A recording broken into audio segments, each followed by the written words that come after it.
मागासवर्ग आयोग गठीत केलेला आहे।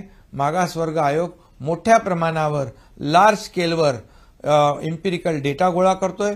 मराठा समाजाची अवस्था काय, मराठा समाज कशा परिस्थितीत राहतो, मराठा समाज शैक्षणिक आणि सामाजिक आणि आर्थिक मागास कसा आहे, हे आकडेवारीनुसार या ठिकाणी जो आयोग गठीत केलेला आहे तो एम्पिरिकल डेटा गोळा करेल, जेणेकरून मागच्या वेळेस मराठा समाजाला देवेंद्रजी मुख्यमंत्री असताना महायुती सरकारने आरक्षण दिलं होतं, ते हायकोर्टामध्ये टिकलं होतं, परंतु दुर्दैवाने सुप्रीम कोर्टामध्ये मराठा समाज मागास सिद्ध करणं हे यामध्ये महाविकास आघाडी अपयशी ठरली होती।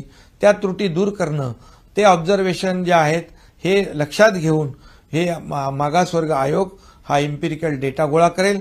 त्याचाही फायदा या ठिकाणी सुप्रीम कोर्टामध्ये दाखल करणे किंवा बाजू मांडणे यासाठी त्याचा फायदा होईल आणि मला वाटतं या मराठा समाजाला एक आशेचं किरण या ठिकाणी सुप्रीम कोर्टाने एक नवीन विंडो एक मराठा समाजाला दिलासा देणारा निर्णय घेतलेला आहे।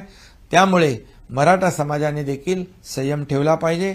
माझं आंदोलनकर्ते इतरही कोणी असतील, जरांगे पाटील असतील, त्यांना देखील आता आंदोलन करण्याची वेळ येणार नाही अशा प्रकारची भावना, अशा प्रकारचं मत आमचं आहे।